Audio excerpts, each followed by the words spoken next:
আসসালামু আলাইকুম বন্ধুরা, চলে এলাম নতুন আরেকটি ভিডিও নিয়ে। আজকে আমি যাচ্ছি আমার শ্বশুর বাড়ি পেকুয়া থেকে কুতুবদিয়া দ্বীপ।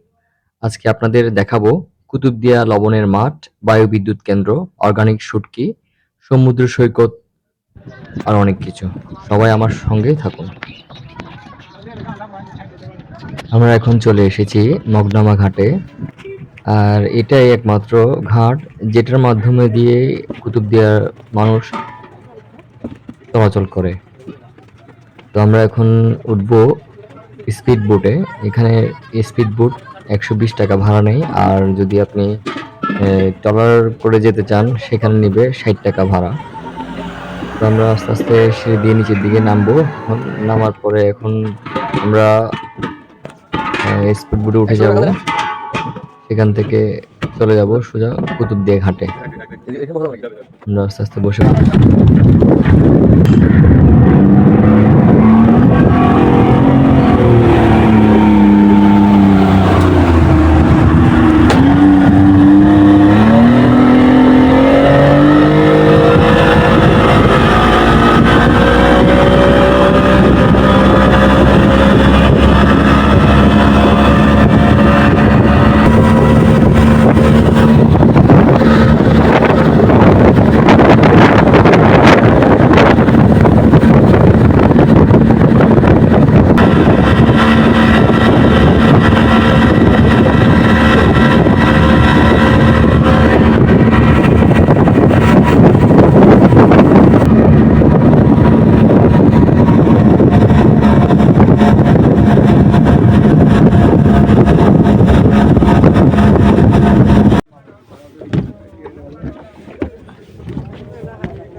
অবশ্যই আমরা চলে আসলাম প্রায় ৮ মিনিট স্পিড বোটে করে চলার পরে আমরা এখন কুতুবদিয়া ঘাটে এসে পৌঁছালাম।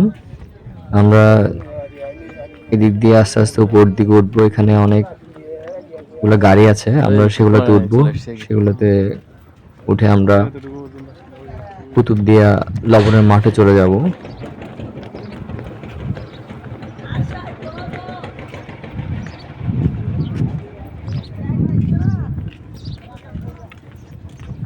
আমরা এই টমটমগুলো ভাড়া নিলাম।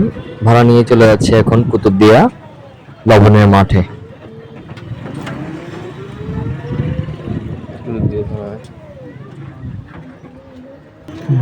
কুতুবদিয়া বাজারের পাশে খুব সুন্দর একটা পুকুর, খুব সুন্দর পরিবেশ। এখানে স্কুল, কলেজ, মাদ্রাসা রয়েছে অনেক। এখানে মানুষ প্রায় অনেক শিক্ষিত ছেলে মেয়ে রয়েছে, দেশের বিভিন্ন জায়গায় চাকরি বাকরি করে।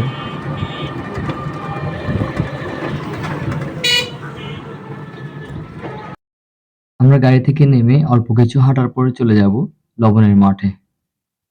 তাই দেখতে আমাদের সঙ্গে থাকুন। আর এটা হচ্ছে কুতুবদিয়া একটা মেন রোড। অনেক সুশৃঙ্খল গ্রামীণ পরিবেশ, দেখতে অনেক ভালো লাগলো।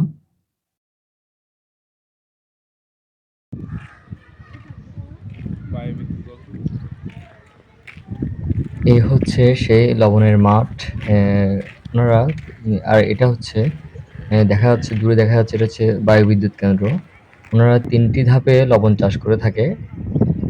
একটা হচ্ছে ওনারা একটা খালের মধ্যে সমুদ্রের পানি সংগ্রহ করে রাখে, সেখান থেকে একটা কূপের মধ্যে সেই পানিটা সরবরাহ করে, তারপরে সেখান থেকে এই মাঠের মধ্যে পানিগুলো সরবরাহ করে থাকে, রোদের তাপ লাগিয়ে সেখান থেকে লবণ উৎপাদন করে থাকে ওনারা।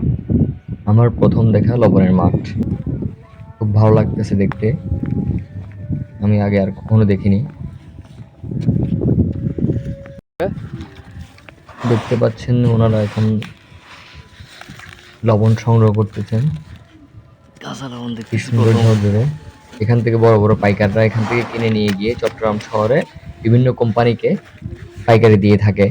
আর সেই কোম্পানিগুলা লবণগুলা রিফাইন করে প্যাকেটজাত করে, যা আমরা ব্যবহার করতে পারি।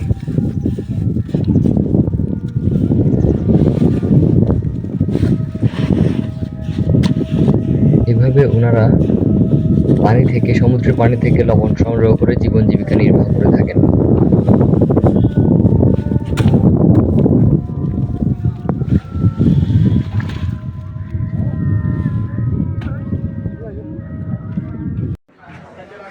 এখন চলে এসেছি শুটকির দোকানে। এই শুটকিগুলো অনেক ভালো শুটকি।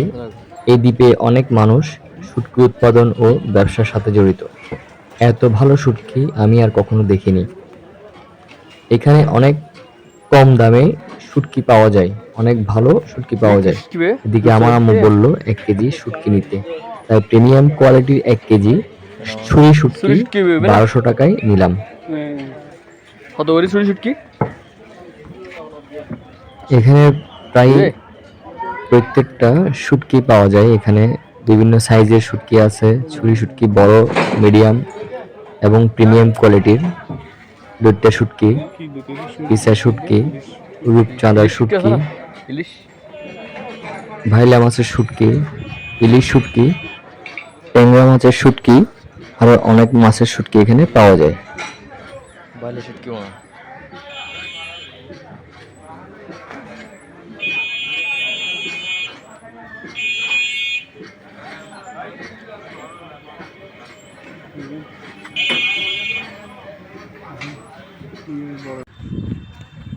আমি এখন চলে আসছি কুতুবদিয়া সমুদ্র সৈকতে। কুতুবদিয়া সমুদ্র সৈকতটি দেখতে অনেক সুন্দর, অনেক সুশৃঙ্খল, সবুজ ঝাউ বাগানে ঘেরা। আপনারা দেখতে পাচ্ছেন এখানে অনেক সুন্দর পরিবেশ।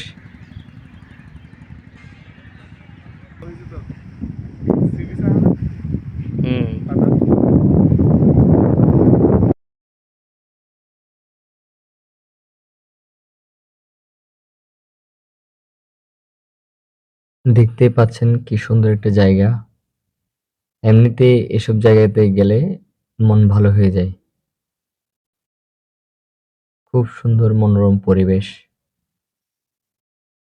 কোনো ঝামেলা নেই, কোনো উচ্ছৃঙ্খলতা নেই, খুব সুন্দর মনোরম। কুতুবদিয়া থেকে আসার সময় অরিজিনাল মহিষের দই পেলাম, তাই এক বাটি 120 টাকা দিয়ে নিয়ে নিলাম। অনেক সুস্বাদু খেতে, অরিজিনাল একদম।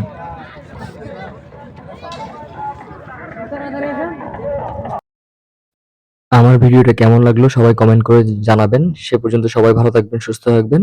আল্লাহ হাফেজ।